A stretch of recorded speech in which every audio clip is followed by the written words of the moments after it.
We're here with the Galaxy Z Flip. It is the latest and greatest folding smartphone from Samsung. When it comes to speeds and feeds, it is a 6.7-inch AMOLED screen.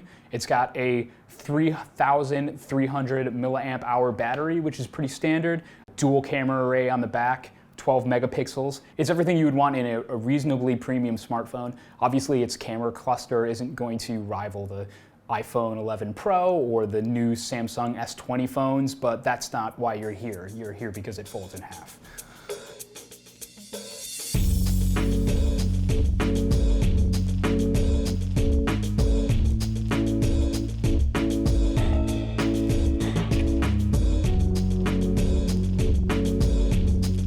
We're here with the Samsung Galaxy Z Flip, Samsung's newest folding phone.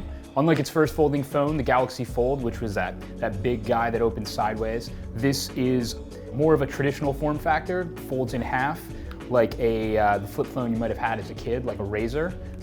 This is, speaking of Razrs, this is Samsung's answer to the Motorola Razr, which was also a new folding screen flip phone that closed this way.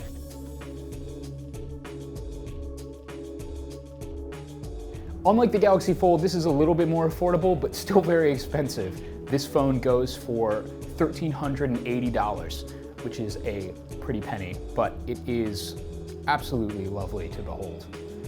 From the outside folded, the Z Flip is just this beautiful little black square. It also comes in purple. Unlike the Fold and unlike some of the other folding phones, it has an extremely small notification screen. So there are some other folding phones out there that have basically a whole screen on the front. This just has a tiny, I think it's a 1.1-inch Super AMOLED display, just enough screen space to show you the time, but it is a touch screen, and it'll show you the icons for the notifications that you have on your phone. You can swipe over and tap on them and get a little bit of information, but not nearly enough to suck you all the way into the phone. There also is 2 cameras on the outside, which you can use with the phone closed. And then obviously it opens up into a full-on smartphone of the rectangular shape that you're probably used to. It is 6.7 inches, so very tall, kind of thin.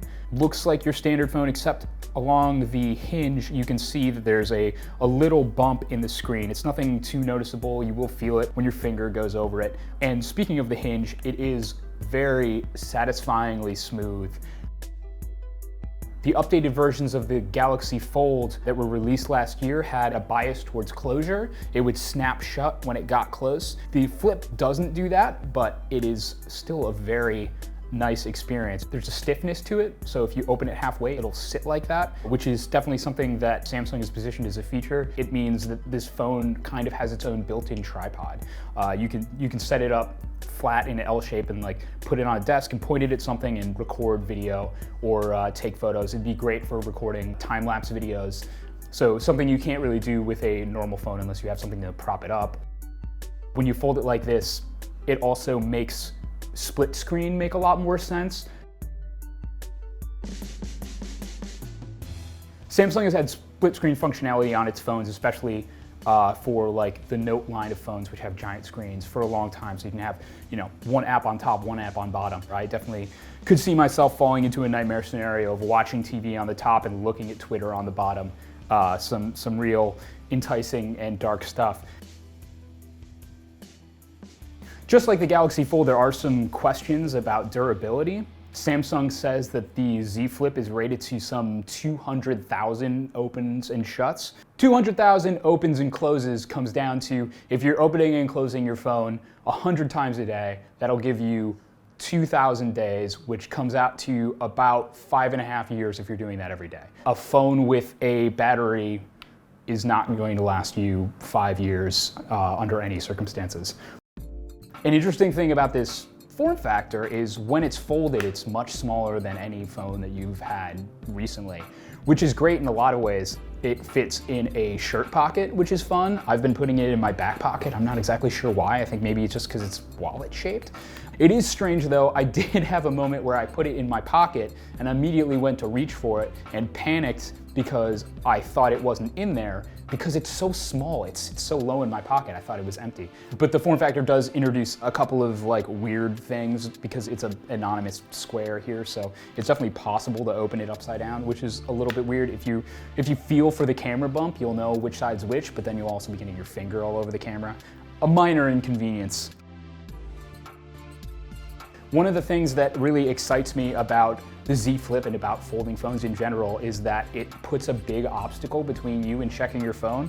The Flip really leans into this with the little screen on the front. You can't just like pull out your phone and check it easily. It requires you to make this effort to open it, and it allows you to make this definitive effort to close it and put it away. It's very appealing to me as somebody who winds up looking at Twitter for 30 minutes because I started looking at Twitter when I had 15 seconds to wait for the microwave to finish, you know? So having something like this where your choices about whether or not you're using your phone are more deliberate is really exciting and appealing to me. Using the Galaxy Z Flip for even like 20, 30 minutes felt so natural and intuitive. If you're my age or older, you've absolutely used a flip phone in the past. It was amazing to me how much using a phone with this form factor made that all come flooding back.